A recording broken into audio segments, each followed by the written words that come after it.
ಎಲ್ಲರಿಗೂ ನಮಸ್ಕಾರ. ಅಚೀವರ್ ಸಂಸ್ಥೆಯ ವಿಶೇಷ ಸಂಚಿಕೆಗೆ ಸ್ವಾಗತ. ಸ್ನೇಹಿತರೆ, UPSC ಏನು ಕೇಂದ್ರ ಲೋಕಸೇವಾ ಆಯೋಗ ಇದೆ, ಅದರಿಂದ ನಡೆಸುವಂತಹ ಸಿವಿಲ್ ಸರ್ವಿಸಸ್ ಪರೀಕ್ಷೆ, ಏನು ನೀವು ಪ್ರತಿಷ್ಠಿತ IAS IPS ಪರೀಕ್ಷೆ ಅಂತ ಹೇಳ್ತೀರಾ, ಸೊ ಆ ಪರೀಕ್ಷೆ 25 ಮೇ ಎಂದು ನಡೆದಿದೆ. ಸೊ ಅದರಲ್ಲಿ ಯಾವ ರೀತಿ ಇತ್ತು, ಈ ವರ್ಷದ ಪೇಪರ್ ಪ್ರಿಲಿಮ್ಸ್ ಪತ್ರಿಕೆ ಯಾವ ರೀತಿ ಇತ್ತು, ಸೊ ಹಾಗೇನೆ ಹೊಸ ರೀತಿಯ ಪ್ರಶ್ನೆಗಳನ್ನ ಕೇಳಿದ್ದಾರೆ ಈ ಬಾರಿ. ಸೊ ಅದು ಯಾವ ತರ ಇದೆ ಅದನ್ನ ಗಮನಿಸೋಣ. ಹಾಗೇನೆ ಈ ಒಂದು ವಿಶ್ಲೇಷಣೆ ವಿಡಿಯೋದಲ್ಲಿ ಇತಿಹಾಸದ ಪ್ರಶ್ನೆಗಳನ್ನ ಕಂಪ್ಲೀಟ್ ಆಗಿ ಅನಾಲಿಸಿಸ್ ಮಾಡೋಣ. ಸ್ನೇಹಿತರೆ, ಇದು ಮೊದಲನೇ ವಿಡಿಯೋ ಅಲ್ಲ. ಸೊ ನಾವು 2022ರಲ್ಲೂ ಕೂಡ, 23ರಲ್ಲೂ ಕೂಡ, 24ರಲ್ಲೂ ಕೂಡ ಪ್ರಿಲಿಮ್ಸ್ ಪ್ರಶ್ನೆ ಪತ್ರಿಕೆಯನ್ನ ನಾವು ವಿಶ್ಲೇಷಣೆ ಮಾಡಿದ್ದೇವೆ. ಸೊ ನಮ್ಮ ಯೂಟ್ಯೂಬ್ ಚಾನೆಲ್ ನಲ್ಲಿ ನೀವು ಅದನ್ನೆಲ್ಲವನ್ನು ಗಮನಿಸಬಹುದು. ಸೊ ಮತ್ತೆ ಕೂಡ ನಮ್ಮ ನೋಟ್ಸ್ ನಲ್ಲಿ ಕೂಡ UPSC ಅಲ್ಲಿ ಕೇಳಿದಂತಹ ಪ್ರಶ್ನೆಗಳಿಗೆ ನಮ್ಮ ನೋಟ್ಸ್ ನಲ್ಲಿ ಕೂಡ ನೀವು ಅದನ್ನ ಕಾಣಬಹುದು ಅಂತ ಹೇಳ್ತಾ, ಸೊ ಹಾಗಾದ್ರೆ ಈ ವರ್ಷದ ಪ್ರಶ್ನೆ ಪತ್ರಿಕೆ ಯಾವ ತರ ಇತ್ತು ಅಂತ ಹೇಳಿ ನೋಡೋದಾದ್ರೆ, ಇಂಡಿಯನ್ ಪಾಲಿಟಿಯಿಂದ 14 ಪ್ರಶ್ನೆಗಳು, ಇಂಟರ್ನ್ಯಾಷನಲ್ ರಿಲೇಷನ್ಸ್ ಇಂದ 6, ಜಿಯೋಗ್ರಫಿಯಿಂದ 12, ಎನ್ವಿರಾನ್ಮೆಂಟ್ ಇಂದ 13, ಮಿಸಲೇನಿಯಸ್ ಅಂದ್ರೆ ಇತರೆ ಒಂದು ಟಾಪಿಕ್ ಗಳಿಂದ 6 ಪ್ರಶ್ನೆ, ಎಕನಾಮಿಕ್ಸ್ ನಿಂದ 20 ಪ್ರಶ್ನೆ, ಸೈನ್ಸ್ ಅಂಡ್ ಟೆಕ್ನಾಲಜಿಯಿಂದ 13 ಪ್ರಶ್ನೆ, ಏನ್ಷಂಟ್ ಮತ್ತು ಮಿಡವಲ್ ಇಂಡಿಯನ್ ಹಿಸ್ಟ್ರಿ, ಏನ್ಷಂಟ್ ಇಂದ 5 ಪ್ರಶ್ನೆ, ಮಿಡವಲ್ ಇಂಡಿಯನ್ ಹಿಸ್ಟ್ರಿಯಿಂದ ಒಂದೇ ಒಂದು ಪ್ರಶ್ನೆ. ಪ್ರತಿ ಸರಿ ವಿಜಯನಗರದಿಂದ ಕೇಳ್ತಾ ಇದ್ರು, ಬಟ್ ಈ ಬಾರಿ ಒಂದೇ ಒಂದು ಪ್ರಶ್ನೆಯನ್ನ ಕೇಳಿದ್ದಾರೆ. ಹಾಗೇನೆ ಆರ್ಟ್ ಅಂಡ್ ಕಲ್ಚರ್ಗೆ ಸಂಬಂಧಪಟ್ಟಂತೆ ಅಂದ್ರೆ ಏನು ಕಲೆ ಮತ್ತು ವಾಸ್ತುಶಿಲ್ಪ ಅಂತ ಹೇಳ್ತೀವಿ, ಅದರಿಂದ ಒಂದು 2 ಪ್ರಶ್ನೆಯನ್ನ ಕೇಳಿದ್ದಾರೆ. ಮಾಡರ್ನ್ ಇಂಡಿಯನ್ ಹಿಸ್ಟ್ರಿಯಿಂದ ಸ್ನೇಹಿತರೆ, ಕಳೆದ ಬಾರಿ ನೀವು ನೋಡಿದ್ರೆ ಕಳೆದ ಬಾರಿ 1 ಅಥವಾ 2 ಪ್ರಶ್ನೆ ಅಷ್ಟೇ ಇತ್ತು ಮಾಡರ್ನ್ ಹಿಸ್ಟ್ರಿಯಿಂದ, ಬಟ್ ಈ ಬಾರಿ 8 ಪ್ರಶ್ನೆಯನ್ನ ಮಾಡರ್ನ್ ಇಂಡಿಯನ್ ಹಿಸ್ಟ್ರಿಯಿಂದ ಕೊಟ್ಟಿದ್ದಾರೆ. ಸೊ ಹಾಗಾದ್ರೆ ಅವೆಲ್ಲ ಯಾವ ತರ ಇತ್ತು ಅಂತ ಹೇಳ್ಬಿಟ್ಟು, ಮತ್ತೆ ಈ ಸತಿ ಒಂದು ವಿಶೇಷವಾಗಿ ಒಂದು ವಿಭಿನ್ನ ಚೇಂಜ್ ಮಾಡಿದ್ದಾರೆ. 3 ಹೇಳಿಕೆಗಳ ಒಂದು ಪ್ರಶ್ನೆಗಳ ಸಂಖ್ಯೆ ನೀವು ನೋಡಬಹುದು. 39 ಪ್ರಶ್ನೆಗಳು 3 ಸ್ಟೇಟ್ಮೆಂಟ್ ರಿಲೇಟೆಡ್ ಇರುವಂತದ್ದು. ಸೊ ಯಾವ ತರ ಇದೆ ಹೊಸ ರೀತಿಯ ಪ್ರಶ್ನೆಗಳನ್ನ ನಾನು ನಿಮಗೆ ತೋರಿಸ್ತೀನಿ. ಸೊ ಸಿಂಗಲ್ ಆಪ್ಷನ್ ಇದ್ದಂಥವು ಅಂದ್ರೆ ನೇರವಾಗಿ ಒಂದೇ ಆಪ್ಷನ್ ಇದ್ದಂಥವು ಕ್ವಶನ್ ಕೇವಲ 18 ಅಷ್ಟೇ ಇತ್ತು. ಇನ್ನೆಲ್ಲವೂ ನೀವು ನೋಡಬಹುದು ಸ್ಟೇಟ್ಮೆಂಟ್ ವೈಸ್ ಅಥವಾ ಅಸರ್ಷನ್ ರೀಸನಿಂಗ್ ಟೈಪ್ ಕ್ವಶನ್ಸೇ ಜಾಸ್ತಿ ಇದ್ದಂಥದ್ದು. ಸೊ ಹಾಗಾದ್ರೆ UPSC ಅಲ್ಲಿ ಇತಿಹಾಸ ಪ್ರಶ್ನೆಗಳನ್ನ ಎಷ್ಟೆಷ್ಟು ಕೇಳಿದ್ದಾರೆ ವರ್ಷಾನುವರ್ಷ ಅಂತ ನಾವು ನೋಡೋದಾದ್ರೆ, 2017ರಲ್ಲಿ 14 ಪ್ರಶ್ನೆಯನ್ನ ಕೇಳಲಾಗಿತ್ತು. ಅತಿ ಹೆಚ್ಚು ಅಂತ ಹೇಳಿದ್ರೆ 2018ರಲ್ಲಿ 22 ಇತಿಹಾಸ ಪ್ರಶ್ನೆಗಳನ್ನ ಕೇಳಿದ್ರು. ಸರ್ ಹಾಗಾದ್ರೆ ಈ ವರ್ಷ ಎಷ್ಟು ಕೇಳಿದ್ದಾರೆ ಅಂತಂದ್ರೆ, ಕಳೆದ ಸಾಲಿಗಿಂತ ಜಾಸ್ತಿ ಕೇಳಿದ್ದಾರೆ. ಕಳೆದ ಸಾಲು ಬರೀ 10 ಕ್ವಶನ್ಸ್ ಅಷ್ಟೇ ಇತ್ತು. ಈ ಸಾರಿ 16 ಕ್ವಶನ್ಸ್, 16 ಪ್ರಶ್ನೆಗಳು, ಒಟ್ಟಾರೆ 32 ಅಂಕಗಳಿಗೆ ನಾವು ಇತಿಹಾಸ ಪ್ರಶ್ನೆಗಳನ್ನ ನಾವು ನೋಡಬಹುದು ಈ UPSC ಪ್ರಿಲಿಮ್ಸ್ 2025 ಪ್ರಶ್ನೆ ಪತ್ರಿಕೆಯಲ್ಲಿ. ಸೊ ಹಾಗಾದ್ರೆ 16 ಪ್ರಶ್ನೆಗಳು ಎಲ್ಲೆಲ್ಲಿಂದ ಬಂದಿದಾವೆ ಅಂತ ಅನ್ನೋದಕ್ಕಿಂತ ಮುಂಚೆ, ಈ ವರ್ಷ ತನ್ನಂತಹ ಹೊಸ ವಿಭಿನ್ನ ಕ್ವಶನ್ ಯಾವ ತರ ಇತ್ತು ಅಂತ ಹೇಳ್ಬಿಟ್ಟು ಏನಾಗಿತ್ತು ಅಂದ್ರೆ ನೋಡಿ, 2023-24ರಲ್ಲಿ ಒಂದು ಹೊಸ ರೀತಿಯ ಕ್ವಶನ್ಸ್ ಅನ್ನ ತಗೋ ಬಂದಿದ್ರು UPSC ಪ್ರಿಲಿಮ್ಸ್ನವರು. ಏನಂತಂದ್ರೆ ಮೊದಲೆಲ್ಲ ಜೋಡಿಗಳನ್ನ ಕೊಟ್ಟು, ಪೇರ್ಸ್ ಅನ್ನ ಕೊಟ್ಟು ಯಾವ ಜೋಡಿ ಸರಿ ಇದೆ ಅಂತ ಕೇಳ್ತಾ ಇದ್ರು.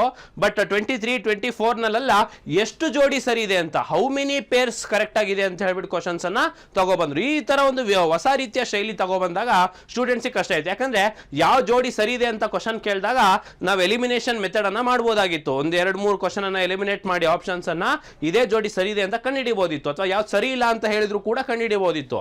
ಬಟ್ ಎಷ್ಟು ಜೋಡಿ ಸರಿ ಇದೆ ಅಂತ ಕೇಳಿದಾಗ ಏನಾಗುತ್ತೆ ಅಂತ ಹೇಳಿದ್ರೆ, ನಮಗೆ 4 ಆಯ್ಕೆಗಳ ಬಗ್ಗೆನೂ ಕೂಡ ಗೊತ್ತಿರಬೇಕಾಗತ್ತೆ. ಸೊ ಆ ತರದೊಂದು ವಿಭಿನ್ನ ಪ್ರಶ್ನೆಯನ್ನು ತಗೊಬಂದಿತ್ತು.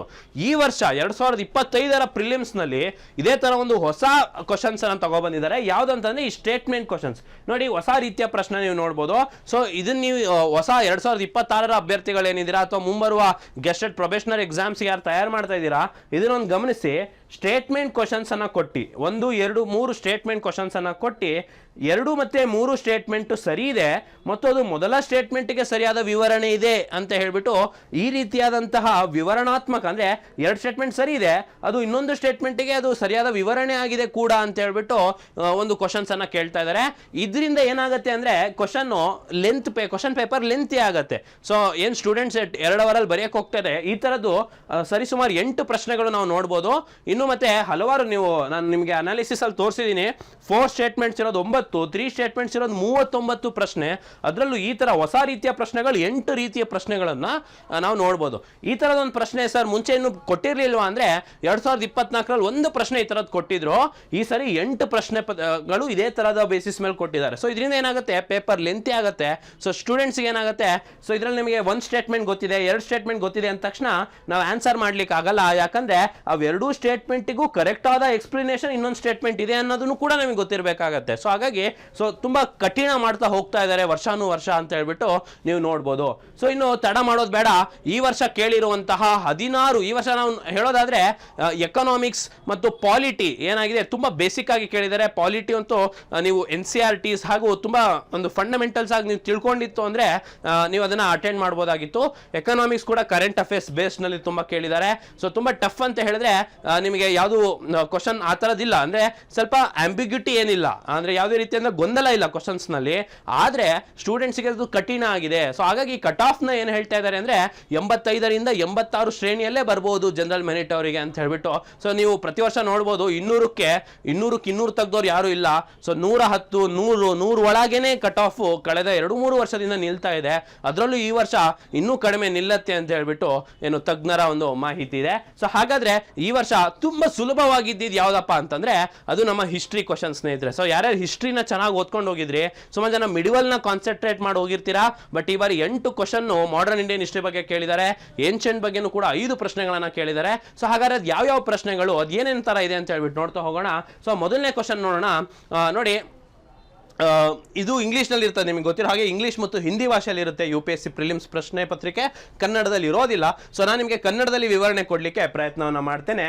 ಸೊ ನೋಡಿ, consider the following statements about Rajaram Mohan Roy. ನೋಡಿ, ರಾಜಾರಾಮ್ ಮೋಹನ್ ರಾಯ್ ಬಗ್ಗೆ ಒಂದು ಕ್ವಶನ್ ಅನ್ನ ಕೇಳ್ತಾ ಇದ್ದಾರೆ.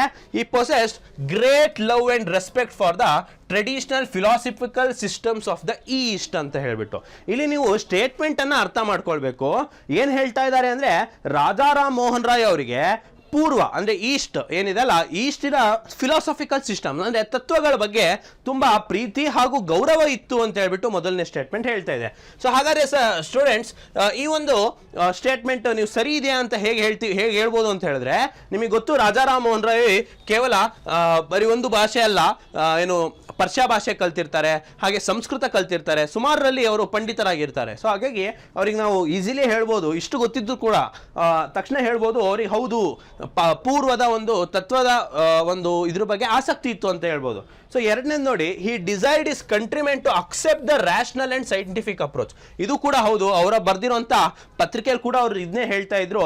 ಸೊ ನಾವು ಇಲ್ಲಿನ ಜನಗಳು ರ್ಯಾಷನಲ್ ಆಗಿರುವಂಥದ್ದು, ಸೈಂಟಿಫಿಕ್ ಆಗಿರುವಂಥದ್ದನ್ನ ಅಕ್ಸೆಪ್ಟ್ ಮಾಡ್ಕೋಬೇಕು ಅಂತ ಹೇಳ್ಬಿಟ್ಟು, ಹ್ಯೂಮನ್ ಡಿಗ್ನಿಟಿ ಮತ್ತು ಸೋಷಿಯಲ್ ಈಕ್ವಾಲಿಟಿ ಅದನ್ನ ಎಲ್ಲ ಮನುಷ್ಯರು, ಎಲ್ಲ ಮೆನ್ ಮತ್ತು ವುಮೆನ್ ಮಾಡಬೇಕು ಅಂತ ಹೇಳ್ಬಿಟ್ಟು. ಸೊ ಇದರಿಂದ ನಿಮಗೆ ಗೊತ್ತಾಗುತ್ತೆ, ಈಸಿ ಇದೆ ಸ್ವಲ್ಪ. ನಿಮ್ಗೆ ಗೊತ್ತಿದ್ರೆ ರಾಜಾರಾಮ್ ರಾಯ್ ಬಗ್ಗೆ, ಪರ್ಸನಾಲಿಟೀಸ್ ಬಗ್ಗೆ ನೀವು ಓದಿದ್ರೆ ಮಾಡರ್ನ್ ಇಂಡಿಯನ್ ಹಿಸ್ಟ್ರಿಯಲ್ಲಿ ಇದನ್ನ ಸುಲಭವಾಗಿ ಆನ್ಸರ್ ಮಾಡ್ಬೋದು. ಸೊ ಅದಕ್ಕೆ ಸರಿಯಾದ ಉತ್ತರ ಬೋತ್ 1 and 2 ಆಗಿರುತ್ತೆ. ಸೊ ಸರಿಯಾದ ಉತ್ತರ ನೋಡೋಣ. ಹೌದು, ಬೋತ್ 1 and 2 ಸರಿಯಾದ ಉತ್ತರ. ಸೊ ಎಲ್ಲರೂ ಕೂಡ ಇದು ಗೊತ್ತಾಗಿದೆ ಅನ್ಕೊಂತೀನಿ, ಈಸಿ ಇದೆ. ಸೊ ನೀವೇನು ಅಷ್ಟೊಂದು ಕಠಿಣ ಅಂತ ಇಲ್ಲ. ನಾನು ಹೇಳಿದೆ ಈ ವರ್ಷ ಅತಿ ಸುಲಭವಾಗಿ ಬಂದಂತ ಟಾಪಿಕ್ ಇತಿಹಾಸ ಆಗಿತ್ತು. ಸೊ ಹಾಗಾಗಿ ಈ ರೀತಿ ಇತ್ತು. ಸೊ ಎರಡನೇ ನೋಡೋಣ, ನಾನ್ ಕೋಆಪರೇಷನ್ ಪ್ರೋಗ್ರಾಮ್ ಬಗ್ಗೆ ಕೊಟ್ಟಿದ್ದಾನೆ. ಸೊ ಇನ್ನೊಂದು ನಿಮಗೆ ಈ ವರ್ಷ ಒಂದು ವಿಶೇಷ ಇದೆ ಪೇಪರ್ನಲ್ಲಿ, ಏನಂತಂದ್ರೆ ಒಂದು ಮೊದಲ 50 ಪ್ರಶ್ನೆಗಳ ತನಕ ಯಾವ ಸ್ಟೇಟ್ಮೆಂಟ್ಸ್ ಕರೆಕ್ಟ್ ಇದೆ ಅಂತ ಕೊಟ್ಟಿದ್ದಾನೆ. ನಂತರ ಒಂದು 50 ಪ್ರಶ್ನೆಗಳಲ್ಲಿ ಯಾವ ಸ್ಟೇಟ್ಮೆಂಟ್ಸ್ ನಾಟ್ ಕರೆಕ್ಟ್ ಇದೆ ಅಂತ ಕೊಟ್ಟಿದ್ದಾನೆ. ಸೊ ಸ್ಟೂಡೆಂಟ್ಸ್ ಯಾರ್ಯಾರು ಗಮನಿಸಲ್ಲ, ಯಾರ್ಯಾರಿಗೆ ಪ್ರೆಸೆನ್ಸ್ ಆಫ್ ಮೈಂಡ್ ಇಲ್ಲ, ಅವ್ರೇನ್ ಮಾಡಿರ್ತಾರೆ ಕರೆಕ್ಟ್ ಅಂದ್ಕೊಂಡೆ ಸುಮಾರು ಪ್ರಶ್ನೆಗಳನ್ನ ರಾಂಗ್ ಮಾಡಿರ್ಬೋದು ಅಂತ ಹೇಳ್ಬಿಟ್ಟು ನನ್ನ ಭಾವನೆ. ಸೊ ಯಾಕಂತಂದ್ರೆ ಆ ಪ್ರೆಸೆನ್ಸ್ ಆಫ್ ಮೈಂಡ್ ಬೇಕಾಗುತ್ತೆ ಎಕ್ಸಾಮ್ನಲ್ಲಿ. ಸೊ ಎಕ್ಸಾಮ್ನಲ್ಲಿ ಏನು ಕ್ವಶನ್ ಕೇಳಿದಾನೆ ಅನ್ನೋದನ್ನ ಒಂದ್ಸತಿ 2-3 ಬಾರಿ ಓದ್ಕೋಬೇಕಾಗತ್ತೆ. ಸೊ ನೋಡಿ, consider the following subjects regard to non cooperation programme. Non cooperation programme ಅಂತ ತಕ್ಷಣ ನೀವು ಮಾಡರ್ನ್ ಇಂಡಿಯನ್ ಹಿಸ್ಟ್ರಿ ತಲೆಯಲ್ಲಿ ತಗೋಬೇಕು. 1920 ಇಂದ 1922 ತನಕ ಏನು ನಾನ್ ಕೋಆಪರೇಷನ್ ಅಸಹಕಾರ ಚಳುವಳಿಯನ್ನ ಮಾಡ್ತೀವಿ. ಸೊ ಏನೇನ್ ಮಾಡಿದ್ರು ಅಂತ ಹೇಳ್ಬಿಟ್ಟು, boycott of law codes and foreign cloth, ಇದು ಹೌದು. ಸೊ ಸರ್ ಅದು ಸ್ವದೇಶಿ ಚಳುವಳಿಗೆಲ್ಲ ಮಾಡಿದ್ದು, ಇದಕ್ಕೂ ಮಾಡ್ತಾರೆ ನಾನ್ ಕೋಆಪರೇಷನ್ಗೆ. Observance of strict non violence. So ಇದನ್ನ ನಮಗೆ ಗೊಂದಲ ಆಗ್ಬೋದು ನಿಮಗೆ, ಯಾಕೆ ಸರ್ ಸ್ಟ್ರಿಕ್ಟ್ ನಾನ್ ವೈಲೆನ್ಸ್ ಇರ್ಲಿಲ್ವಾ ಅಂತ ಅಂದ್ರೆ ನಿಮಗೆ ಚೌರಿ ಚೌರ ಘಟನೆ ನೆನಪು ಮಾಡ್ಕೋಬಹುದು ನೀವು. ಸೊ ಅದರಿಂದ ವಾಪಸ್ ಹಿಂಪಡಿತಾರೆ. ಸೊ ಹಾಗಾಗಿ ಇದು ಕೂಡ ಇತ್ತು ಅಂತ ಹೇಳ್ಬೋದು. ಆದ್ರೆ retention of titles and honours without using them in public, ಇದು ರಾಂಗ್ ಇರ್ಬೋದು ಸ್ನೇಹಿತರೆ. ಯಾಕಂತ ಹೇಳಿದ್ರೆ ಎಲ್ಲ ಹಾನರ್ಸ್ ಅಥವಾ ಏನು ಟೈಟಲ್ ಬ್ರಿಟಿಷ್ ಸರ್ಕಾರ ಕೊಟ್ಟಿತ್ತು ಅದನ್ನ ಯಾವುದನ್ನು ಬಳಸದೆ ಮತ್ತು ಅದನ್ನು ಇಟ್ಟುಕೊಳ್ಳದೆ ಅದನ್ನ ಬಹಿಷ್ಕಾರ ಮಾಡಿ ರೆಸಿಸ್ಟೆನ್ಸ್ ಅನ್ನು ತೋರಿಸುವಂತಹ ಕೆಲಸ ಮಾಡ್ತಾ ಇತ್ತು. ಸೊ ಇಲ್ಲಿ ರಿಟೆನ್ಷನ್ ಇರಲಿಲ್ಲ. ಸೊ ರಿಟೆನ್ಷನ್ ಇರಲಿಲ್ಲ. ಸೊ ಹಾಗಾಗಿ ಮೂರನೇ ಹೇಳಿಕೆ ತಪ್ಪಾಗುತ್ತೆ. ನಾಲ್ಕನೇ ನೋಡಿದ್ರೆ ಎಸ್ಟಾಬ್ಲಿಷ್ಮೆಂಟ್ ಆಫ್ ಪಂಚಾಯತ್, ಇದು ಹೌದು, ಗಾಂಧೀಜಿಯವರು ಪಂಚಾಯತ್ಗಳನ್ನ ಎಸ್ಟಾಬ್ಲಿಷ್ಮೆಂಟ್ ಮಾಡೋ ಬಗ್ಗೆ ಮಾತಾಡಿತ್ತು. ಸೊ ಇದರಲ್ಲಿ 3 ಸ್ಟೇಟ್ಮೆಂಟ್ ಸರಿ ಇದೆ. ನಾನು ಹೇಳಿದ್ನಲ್ಲ ಎಷ್ಟು ಸರಿ ಇದೆ ಇದರಲ್ಲಿ ಅಂತ ಕೇಳಿದ್ರೆ ಓನ್ಲಿ 3 ಸರಿ ಇದೆ. ನೋಡ್ಬೋದು. ಸರಿಯಾದ ಉತ್ತರ ಆಪ್ಷನ್ ಸಿ. ಇದೆಲ್ಲರಿಗೂ ಗೊತ್ತಾಯ್ತು ಅಂತ ಅನ್ಕೊಂತೀನಿ. ಸೊ ಸ್ನೇಹಿತರೆ, ನೀವು ನೆಕ್ಸ್ಟ್ ಟೈಮ್ ಏನು ಓದ್ಬೇಕಾದ್ರೆ ಏನು ಮಾಡಬೇಕು ಅಂತ ಹೇಳಿದ್ರೆ ಈ ಮಾಡರ್ನ್ ಇಂಡಿಯನ್ ಹಿಸ್ಟ್ರಿ ಓದ್ತಾ ಸೊ ಈ ರೀತಿ ಒಂದಿಷ್ಟು ಫಂಡಮೆಂಟಲ್ಸ್ ಆ ಟೈಮ್ನಲ್ಲಿ ಏನೇನಾಯಿತು ಅಂತ ಸಾಮಾಜಿಕವಾಗಿ, ಶೈಕ್ಷಣಿಕವಾಗಿ, ಆರ್ಥಿಕವಾಗಿ ಹಾಗೆ ಬೇರೆ ಬೇರೆ ರೀತಿಯದು ಕೂಡ ನೀವು ಅಪ್ರೋಚ್ನಲ್ಲಿ ಓದ್ಕೋಬೇಕಾಗತ್ತೆ. ಸೊ ನೆಕ್ಸ್ಟ್ ಪ್ರಶ್ನೆ ನೋಡೋಣ. Irrigation device called Aragatta was. ನೋಡಿ, ಅರಗಟ್ಟ ಅಂದ್ರೆ ನೀವು ಇದನ್ನ ಬಾಹುಬಲಿ ಚಿತ್ರದಲ್ಲೂ ಕೂಡ ನೋಡಿರ್ತೀರಾ, ಹಲವಾರು ಕಡೆ ನೋಡಿರ್ತೀರಾ ಕೂಡ. ಏನಂದ್ರೆ ಈ ತರ ಒಂದು ವೀಲ್ ಇರುತ್ತೆ, ಆ ವೀಲಿಗೆ ಮಡಿಕೆಗಳನ್ನ ಕಟ್ಟಿರ್ತಾರೆ. ಸೊ ದಟ್ ನಾವು ಆ ವೀಲನ್ನ ತಿರುಗಿದ ತಕ್ಷಣ ಬಾವಿಯಲ್ಲಿರೋ ನೀರನ್ನ ಅದು ಸೇದ್ಬಿಟ್ಟು ಏನ್ ಮಾಡುತ್ತೆ, ಮೇಲ್ ತಂದು ಕೊಡುತ್ತೆ. ಸೊ ಇದನ್ನ ಅರಗಟ್ಟ ಅಂತ ಕರೀತಾರೆ. ಅದು ಅರಗಟ್ಟ ಅನ್ನೋದು ಒಂದು ಸಂಸ್ಕೃತ ಪದ. ಗಟ್ಟ ಅಂತಂದ್ರೆ ಪಾಟ್ ಅಂತ ಅರ್ಥ ಬರ್ತದೆ. ಸೊ ಹಾಗಾದ್ರೆ ಇದೇನು large wheel with eastern pots tied to the outer ends of the spokes. ಇದು ಕರೆಕ್ಟ್. ಸೊ ಆಪ್ಷನ್ ಬಿ ಸರಿಯಾದ ಉತ್ತರ ಇದಕ್ಕೆ. ಸೊ ಅರಗಟ್ಟ ಅಂತ ನೀವು ನೋಡಿರ್ತೀರಾ ಇದನ್ನ ಎಲ್ಲಾದ್ರೂ ಒಂದ್ ಕಡೆ. ಸೊ ಇದಕ್ಕೆ ಹಸುವನ್ನ ಕಟ್ಟಿ ಪಾಟ್ ಇಂದ ನೀರನ್ನ ಏನ್ ಮಾಡ್ತಾ ಇತ್ತು, ಬಾವಿಯಿಂದ ಅಥವಾ ಈ ಸಮುದ್ರದಿಂದ ತೆಗೆದುಕೊಳ್ಳಲಾಗ್ತಿತ್ತು. ಇದನ್ನ ಪರ್ಷಿಯನ್ ವೀಲ್ ಅಂತ ಕೂಡ ಕರೀತಾರೆ ಅರಗಟ್ಟವನ್ನ. ಸೊ ಸಂಸ್ಕೃತದಲ್ಲಿ ಅರಗಟ್ಟ ಅಂತ ಒಂದು ಇರಿಗೇಷನ್ ಡಿವೈಸ್ ಅನ್ನ ನಾವು ನೋಡ್ಬೋದು. ಸೊ ಸರಿಯಾದ ಉತ್ತರ ಆಪ್ಷನ್ ಬಿ ಆಗಿತ್ತು. ಸೊ ನೆಕ್ಸ್ಟ್ ಪ್ರಶ್ನೆ ನೋಡೋಣ. ಹೂ among the following rulers in the ancient India had assumed the titles Matta Vilasa, ವಿಚಿತ್ರ ಚಿತ್ತ ಅಂಡ್ ಗುಣಭಾರ. ನೋಡಿ, ಟೈಟಲ್ಗಳು ತುಂಬಾ ಇಂಪಾರ್ಟೆಂಟ್. ನೀವು ನಮ್ಮ ಕರ್ನಾಟಕ ಇತಿಹಾಸಕ್ಕೆ ಬಂದ್ರೆ ಹೊಯ್ಸಳ ವಿಷ್ಣುವರ್ಧನಿಗಾಗಿರ್ಬೋದು ಅಥವಾ ಹಲವಾರು ರಾಜ್ಯಕ್ಕೆ ತುಂಬಾ ಬಿರುದುಗಳಿದಾವೆ. ಸೊ ಬಿರುದುಗಳ ಮೇಲೇನೆ ಪ್ರಶ್ನೆ ಕೇಳಿರೋಂಥದ್ದು. ಸೊ ಇಲ್ಲಿ ಮತ್ತ ವಿಲಾಸ ಅಂದ್ರೆ ಅಡಿಕ್ಟೆಡ್ ಟು ದ ಪ್ಲೆಜರ್ಸ್ ಅಂತ ಹೇಳ್ಬಿಟ್ಟು. ಸೊ ವಿಚಿತ್ರ ಚಿತ್ತ ಅಂದ್ರೆ ಕ್ಯೂರಿಯಸ್ ಆಗಿರುವಂತಹದ್ದು.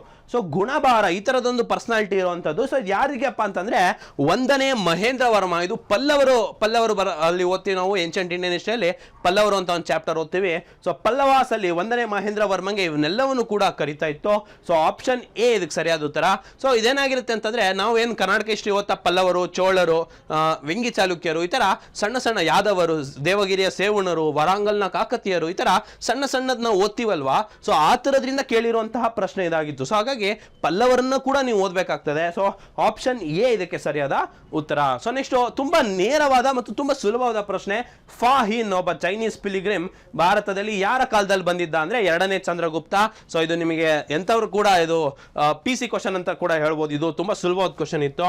ಸೊ ನೆಕ್ಸ್ಟ್ ಕ್ವಶನ್ ನೋಡೋದಾದ್ರೆ, who among the following led to successful military campaign against the kingdom of Srivijaya, the powerful maritime state which ruled the Malaya peninsula, Sumatra, Java and the neighbouring islands ಅಂತ ಹೇಳ್ಬಿಟ್ಟು. ನೋಡಿ, ಒಂದು ಶ್ರೀವಿಜಯ ಸಾಮ್ರಾಜ್ಯದ ಬಗ್ಗೆ ಮಾತಾಡ್ತಾ ಇದ್ದಾರೆ. ಇದು ಆಗಿನ ಕಾಲದ ಮಲಯ ಪೆನಿನ್ಸುಲಾದಲ್ಲಿ ಆಳ್ವಿಕೆ ಮಾಡ್ತಾ ಇತ್ತು. ಸುಮಾತ್ರಾ ಆಗಿರ್ಬೋದು, ಜಾವಾ ಆಗಿರ್ಬೋದು, ಹಾಗೆ ಅಕ್ಕಪಕ್ಕದ ಐಲ್ಯಾಂಡ್ ಗಳನ್ನ ಆಳ್ವಿಕೆ ಮಾಡ್ತಿತ್ತು. ಸೊ ಯಾರು ಅದ್ರ ಮೇಲೆ ದಂಡಯಾತ್ರೆಯನ್ನ ಮಾಡಿದ್ರು ಅಂತ ಪ್ರಶ್ನೆ.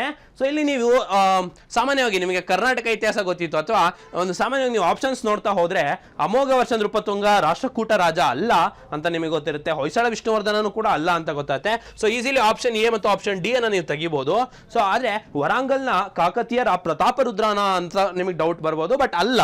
ನಿಮಗೆ ಸರಿಯಾದ ಉತ್ತರ ಬಂದ್ಬಿಟ್ಟು 1ನೇ ರಾಜೇಂದ್ರ ಚೋಳರ ರಾಜ.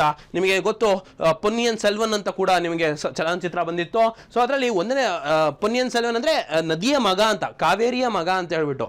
ಸೊ 1ನೇ ರಾಜೇಂದ್ರ ಚೋಳ ನಾಟ್ ಓನ್ಲಿ ಈ ತರ ಒಂದು ಸುಮಾತ್ರ ಜಾವ ಕಡೆ ಅಷ್ಟೇ ಅಲ್ಲದೆ ನಮ್ಮ ಗಂಗರ ಅವನತಿ ಕೂಡ ಕಾರಣರಾಗ್ತಾರೆ. ಅವರು ರಾಜರಾಜ ಚೋಳ ಎಲ್ಲರೂ ಕೂಡ ದಂಡೆತ್ತಿ ಆಗಿನ ಅವರು ಏನು ಜೈನ ಮತಾಂಧರಾಗಿರ್ತಾರೆ ಚೋಳರು. ಸೊ ಜೈನ ಬಸದಿಗಳನ್ನ ನಾಶ ಮಾಡ್ಲಿಕ್ಕೇನೆ ಈ ಹೊಯ್ಸಳರ ಸ್ಥಳ ಏನು ಹುಲಿಯನ್ನ ಕೊಂದಿರ್ತಾರೆ, ಜೈನ ಗುರುಗಳೆಲ್ಲ ಸೇರಿ ಅವರಿಗೆ ರಾಜ್ಯವನ್ನ ಮಾಡಿರ್ತಾರೆ. ಸೊ ಚೋಳರ ರಾಜ್ಯ ಲಾಂಛನ ಹುಲಿ ಇರುತ್ತೆ. ಹಾಗಾಗಿ ಹುಲಿಯನ್ನು ಕೊಲ್ಲುತ್ತಿರೋ ಸ್ಥಳ ಅಂತೀರ ಹೊಯ್ಸಳ ಸಾಮ್ರಾಜ್ಯ. ಅದೇ ಟೈಮಿಗೆ ಇದಾಗುತ್ತೆ.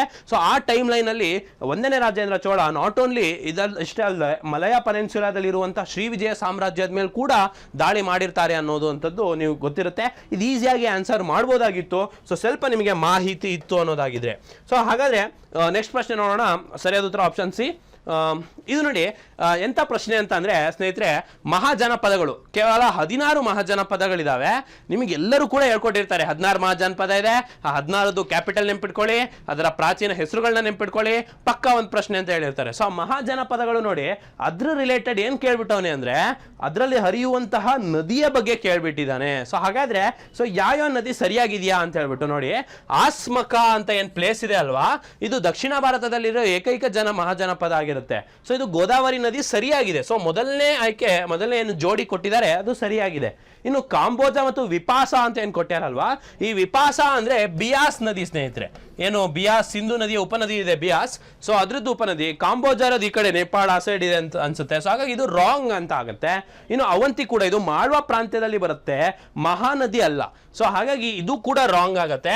ಸೊ ಇನ್ನು ಆಪ್ಷನ್ 4 ಏನಿದೆ ಸರಾಯು ನದಿ, ಕೋಸಲ, ನಿಮಗಿದ್ ಗೊತ್ತು, ನಮ್ಮ ಅಯೋಧ್ಯ ಕೂಡ ಇದು ಸರಾಯು ನದಿ ದಡದಲ್ಲೇ ಕೋಸಲ, ಇದು ನಿಮ್ಗೆ ಕರೆಕ್ಟ್ ಇದೆ. ಸೊ 1 ಮತ್ತು 4 ಸರಿ ಇದೆ. ಆಯ್ಕೆಗಳಲ್ಲಿ 2 ಜೋಡಿ ಸರಿಯಾಗಿದೆ ಅಂತ ನಾವು ಆಯ್ಕೆ ಮಾಡಬೇಕು. ಆಪ್ಷನ್ ಬಿ ಸರಿಯಾದ ಉತ್ತರ. ಇನ್ನು ಸ್ನೇಹಿತರೆ, ಆರ್ಟ್ ಆ್ಯಂಡ್ ಕಲ್ಚರ್ಗೆ ಸಂಬಂಧಿತ ಒಂದು ಕ್ವಶನ್ ಇದು ನೋಡಿ. ಈ ಥರದ ಒಂದು ಕ್ವಶನ್ಸ್ನ ಕೇಳ್ತಾರೆ, ನೀವು ಸುಮಾರು ಓದಿರ್ಬೋದು ಪುಸ್ತಕಗಳನ್ನು, ಬಟ್ ಈ ಥರದೊಂದು ರೇರ್ ಕ್ವಶನ್ ಮಾಡರ್ನ್ ಹಿಸ್ಟ್ರಿ ಮತ್ತು ಆರ್ಟ್ ಆ್ಯಂಡ್ ಕಲ್ಚರ್ಗೆ ಸಂಬಂಧಪಟ್ಟಂಗೆ ನೋಡಿ. First Gandharva Mahavidyalaya music training school was set up in 1901 by Vishnu Digambar Paluskar in ಅಂತ ಕೇಳಿದ್ದಾರೆ. ನೋಡಿ ಎಂಥ ಕ್ವಶನ್ ಇದು.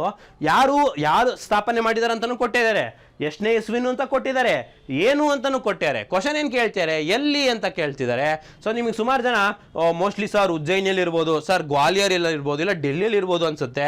3 ಅಲ್ಲ, ಸರಿಯಾದ ಉತ್ತರ ಆಪ್ಷನ್ ಡಿ ಲಾಹೋರ್ನಲ್ಲಿ. ಸೊ ಅದು ಒಂದು ಗಂಧರ್ವ ಮಹಾವಿದ್ಯಾಲಯ ಅಂತ ಮಾಡ್ತಾರೆ. ಸೊ ಮುಂದೆ ಅಖಂಡ ಭಾರತೀಯ ಗಂಧರ್ವ ಮಹಾವಿದ್ಯಾಲಯ ಅಥವಾ ಮ್ಯೂಸಿಕ್ ಟ್ರೈನಿಂಗ್ ಸ್ಕೂಲ್ಗೆ ಅದು ಸ್ಥಾಪನೆ ಕೂಡ ಆಗುತ್ತೆ. ಸೊ ಮತ್ತೆ ಆ ಗಂಧರ್ವ ಮಹಾವಿದ್ಯಾಲಯದಲ್ಲಿ ನಿಮಗೆ ಒಂದು ಮ್ಯೂಸಿಕ್ ಇನ್ಸ್ಟ್ರೂಮೆಂಟ್ಸ್ನ ರಿಪೇರ್ ಮಾಡೋ ಒಂದು ಸೆಕ್ಷನ್, ಹಾಗೇನೆ ಪ್ರಿಂಟಿಂಗ್ ಪ್ರೆಸ್, ಈ ಥರದೆಲ್ಲ ಒಂದನ್ನು ಕೂಡ ಸ್ಥಾಪನೆ ಮಾಡಿರ್ತಾರೆ ಇದರಲ್ಲಿ. ಸೊ ಲಾಹೋರ್ನಲ್ಲಿ ಇದನ್ನು ಸ್ಥಾಪನೆ ಮಾಡಲಾಗಿತ್ತು. ಸೊ ಇದ್ರ ಬಗ್ಗೆ ನಿಮಗೆ ತಿಳಿದಿರಲಿ, ಇದು ಆರ್ಟ್ ಆ್ಯಂಡ್ ಕಲ್ಚರ್ ಮತ್ತು ಮಾಡರ್ನ್ ರಿಲೇಟೆಡ್ ಇರುವಂಥ ಕ್ವಶನ್ ಆಗುತ್ತೆ. ಸೊ ಇನ್ನು ಮುಂದಿನ ಪ್ರಶ್ನೆ ನೋಡೋದಾದ್ರೆ ನೋಡಿ, ಅಶೋಕನ್ ಬಗ್ಗೆ ಪ್ರತಿ ಸರಿನೂ ಕೂಡ ಇಲ್ಲ ಶಾಸನಗಳ ಬಗ್ಗೆ ಪ್ರಶ್ನೆ ಇರುತ್ತೆ, ಇಲ್ಲ ಮೌರ್ಯರ ಆಡಳಿತದ ಬಗ್ಗೆ ಕ್ವಶನ್ ಇರುತ್ತೆ. ಬಟ್ ಏನ್ಷಂಟ್ ಅಂದ ತಕ್ಷಣ ಅಶೋಕನ ಬಗ್ಗೆ ನೀವು ಓದಲೇಬೇಕಾಗತ್ತೆ.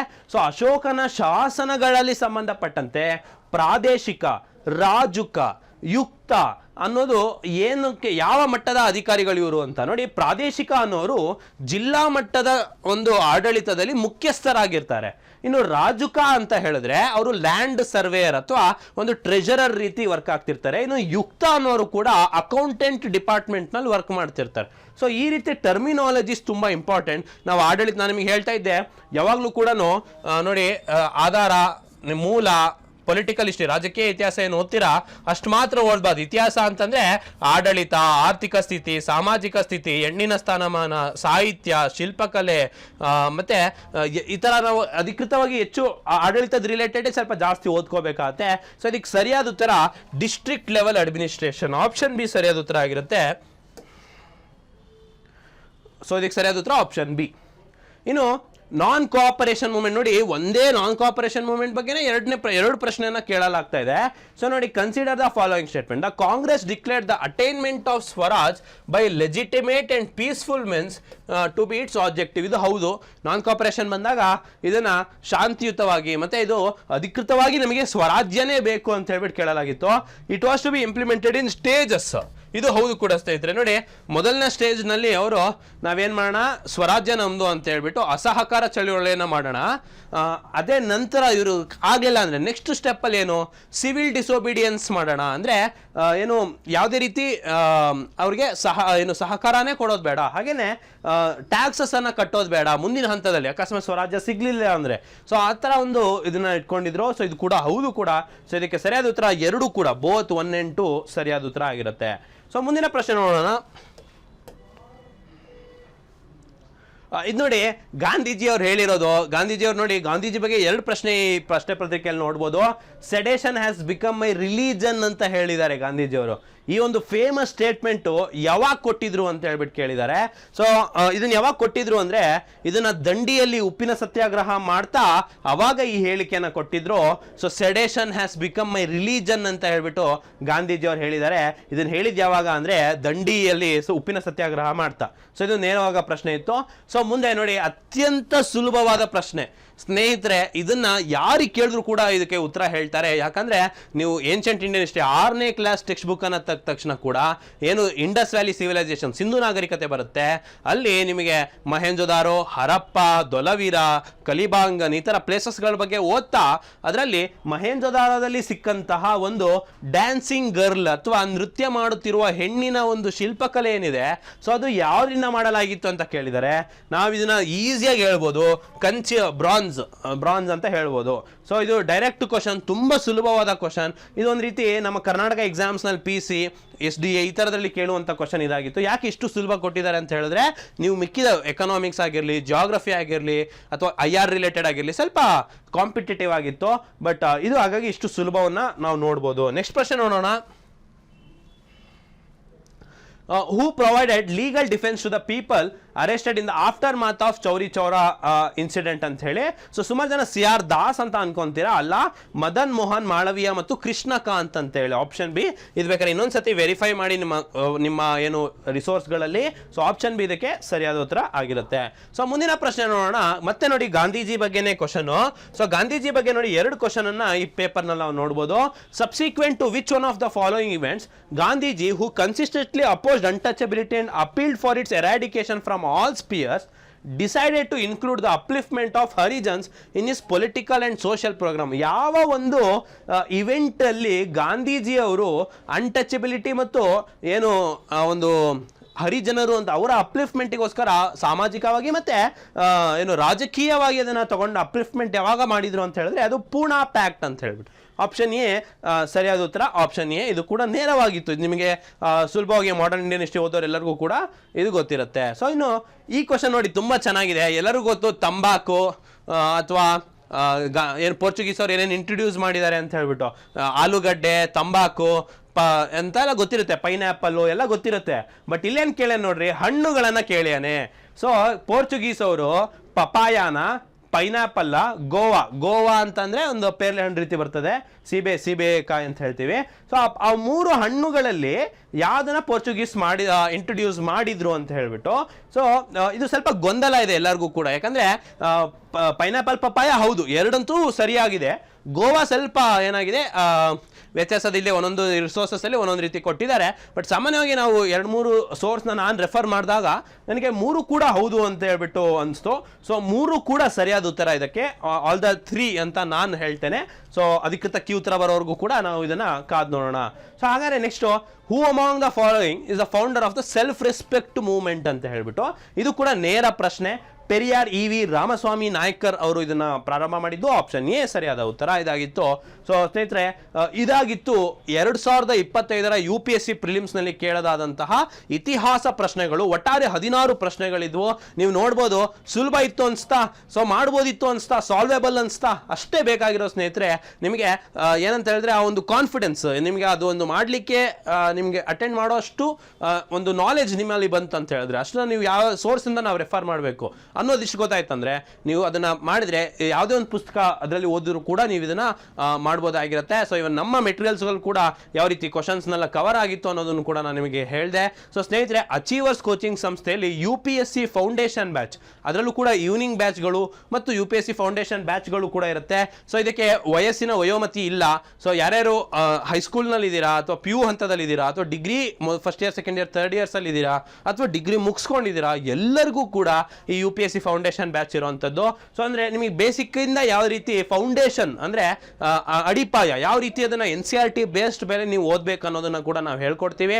ಸೊ UPSC ಫೌಂಡೇಶನ್ ಬ್ಯಾಚ್ ಬಗ್ಗೆ ನಿಮಗೆ ಆಸಕ್ತಿ ಇತ್ತು ಅಂತ ಹೇಳಿದ್ರೆ ಸ್ಕ್ರೀನ್ ಮೇಲೆ ಕಾಣ್ತಿರುವಂತ ನಂಬರ್ಗೆ ನೀವು ಕರೆ ಮಾಡಬಹುದು, ಅಥವಾ ನೀವು ರಾಘವೇಂದ್ರ ಮಠದ ರಸ್ತೆ, ತಿಲಕ್ ನಗರ್ 1ನೇ ಕ್ರಾಸ್ ನಲ್ಲಿ ಸತತ 10 ವರ್ಷದಿಂದ ಉತ್ತಮ ಫಲಿತಾಂಶವನ್ನು ದಾಖಲಿಸಿಕೊಂಡು ಬಂತ ಮಾಡ್ತಿರುವಂತಹ ಅಚೀವರ್ಸ್ ಕೋಚಿಂಗ್ ಸಂಸ್ಥೆಗೆ ಖುದ್ದಾಗಿ ಭೇಟಿ ನೀಡಬಹುದು ಅಂತ ಹೇಳ್ತಾ ಸ್ನೇಹಿತರೆ, ಈ ವಿಡಿಯೋದಲ್ಲಿ ನಿಮಗೆ ಇಷ್ಟ ಆಗಿತ್ತು ಅಂತ ಹೇಳಿದ್ರೆ ಸೊ ಅದನ್ನ ಕಮೆಂಟ್ ಸೆಕ್ಷನ್ ಅಲ್ಲಿ ತಿಳಿಸಿ. ಸ್ನೇಹಿತರೆ, ಇದೇ ರೀತಿ ಜಿಯೋಗ್ರಫಿದು ಬೇಕು ಸರ್, ಎಕನಾಮಿಕ್ಸ್ದು ಬೇಕು ಸರ್, ಸೈನ್ಸ್ ಅಂಡ್ ಟೆಕ್ನಾಲಜಿದು ಬೇಕು ಸರ್ ಅಂತಂದ್ರೆ ಅದನ್ನು ಕೂಡ ಕಮೆಂಟ್ಸ್ ನಲ್ಲಿ ತಿಳಿಸಿ. ಅದರ ಜೊತೆಗೆ ಬರ್ತೀನಿ. ಮತ್ತೆ ಹೊಸ ನೇಮಕಾತಿಗಳಾಗ್ತಾ ಇದಾವೆ, ಯಾವುದೇ ನೋಟಿಫಿಕೇಶನ್ ಆದ್ರೂ ಕೂಡ ಅದನ್ನ ವಿಡಿಯೋ ಮಾಡಿ ಹೇಳ್ತೀನಿ. ಸೊ ನಮ್ಮ ಅಚೀವರ್ಸ್ ಕೋಚಿಂಗ್ ಸೆಂಟರ್ ಯೂಟ್ಯೂಬ್ ಚಾನೆಲ್ನ ಸಬ್ಸ್ಕ್ರೈಬ್ ಮಾಡಿ ಅಂತ ಹೇಳ್ತಾ ಧನ್ಯವಾದಗಳು.